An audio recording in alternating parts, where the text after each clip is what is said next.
Kalau saya kilas balik, memang ada rasa takut pada saat itu, tapi memang takut akan kehilangan pekerjaan.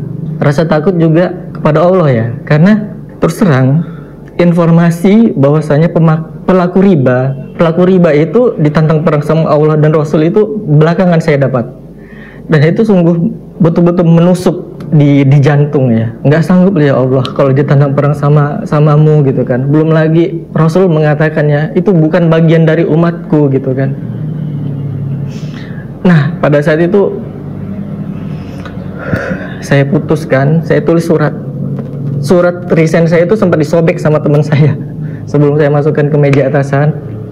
Saya sobek, terus saya buat lagi, langsung saya masukkan ke meja atasan saya.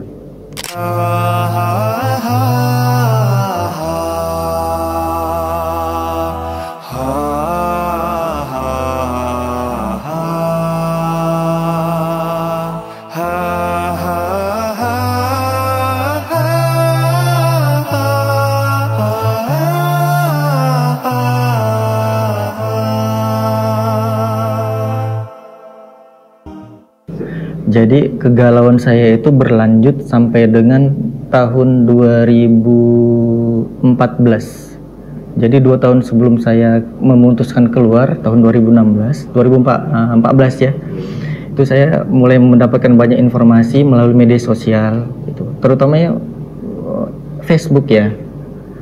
Di situ banyak yang sharing-sharing tentang riba, belum lagi dengan istri ya. Jadi istri saya itu bekerja di salah satu perusahaan asing yang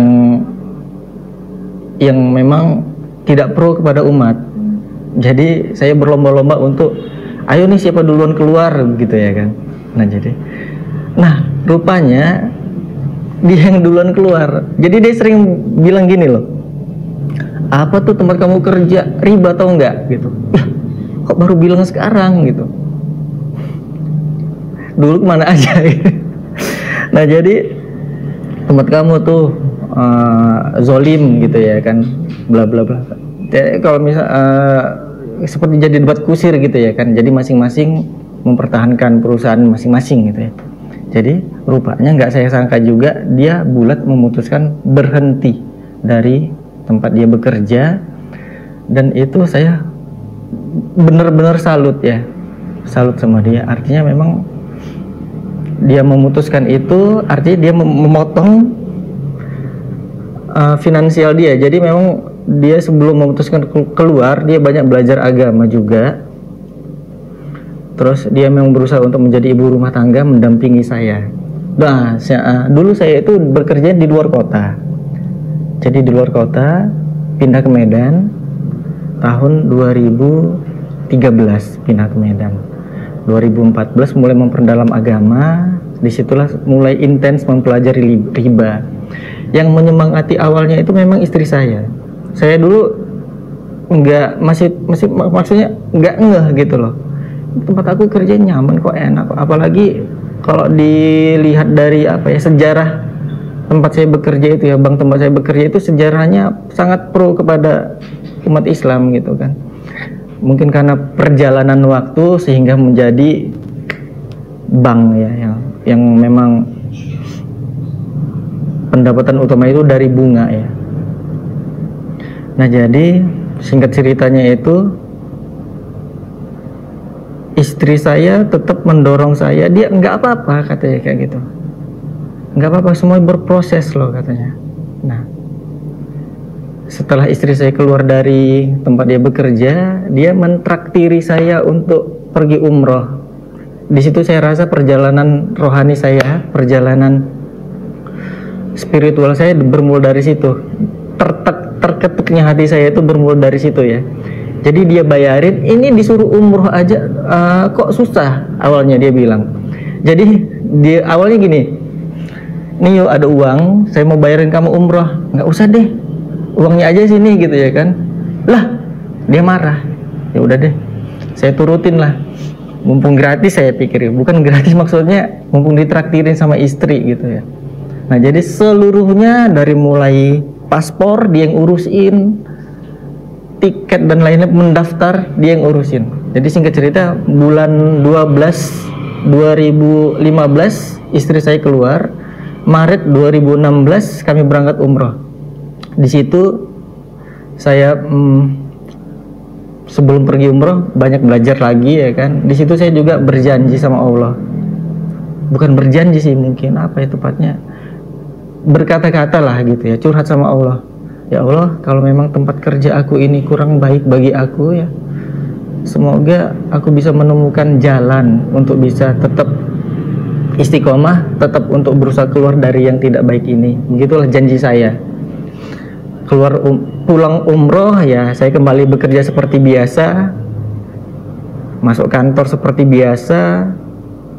Tapi janji saya itu seperti seolah-olah terkadang lupa. Tapi itulah mungkin teguran dari Allah, tamparan dari Allah, pengingatan dari Allah itu ya. Setiap buka media sosial,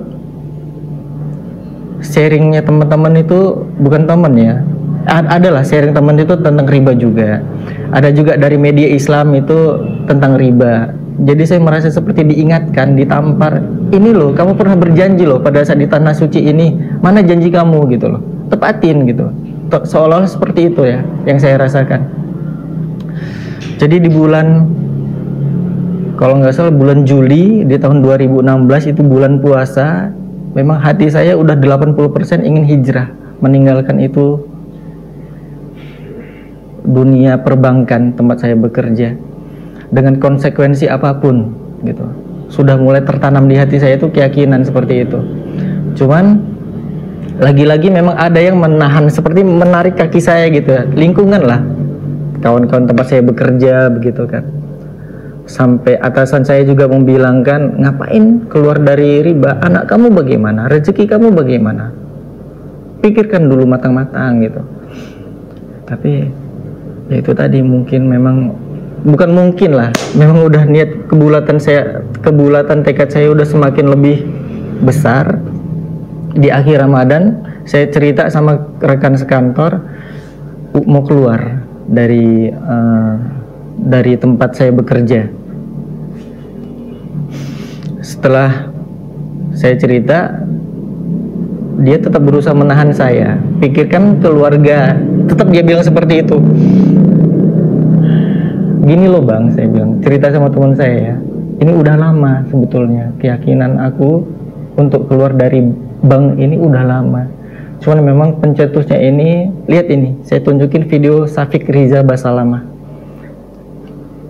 Dia bilang ini bang, bagaimana kamu ingin keluar dari riba jika kamu masih berada di dalamnya? Bagaimana kamu ingin membersihkan kaki kamu jika kaki kamu itu masih berkubang dalam lumpur? Keluar, bersihkan kaki kamu itu di luar lumpur, katanya. Keluarlah dari bank. Keluar dari bank baru bisa kamu membersihkan kaki kamu, menyiram itu dengan bersih. Selanjutnya rezeki percayakan kepada Allah. Saya bilang gitu sama teman saya kan.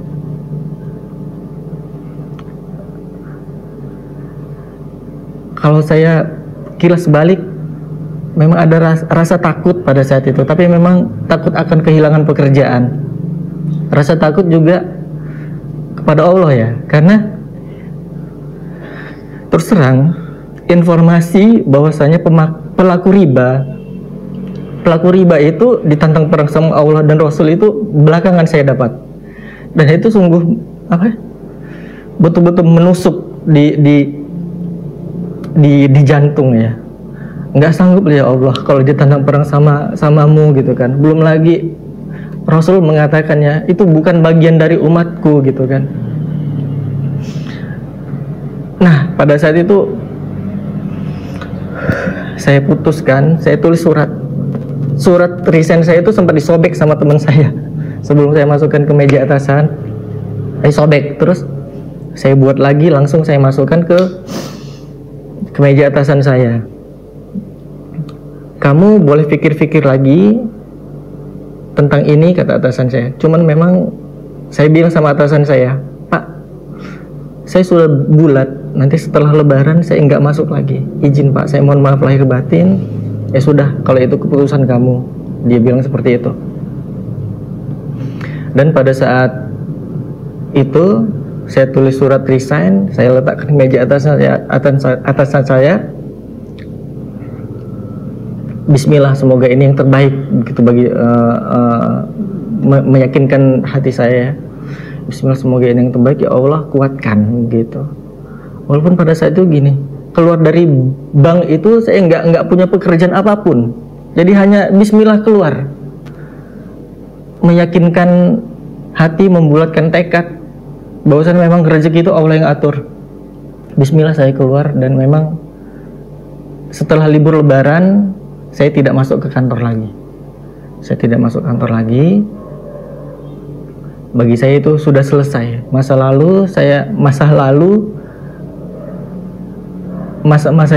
jahiliyah itu telah selesai, saya bilang kepada diri saya sendiri ya.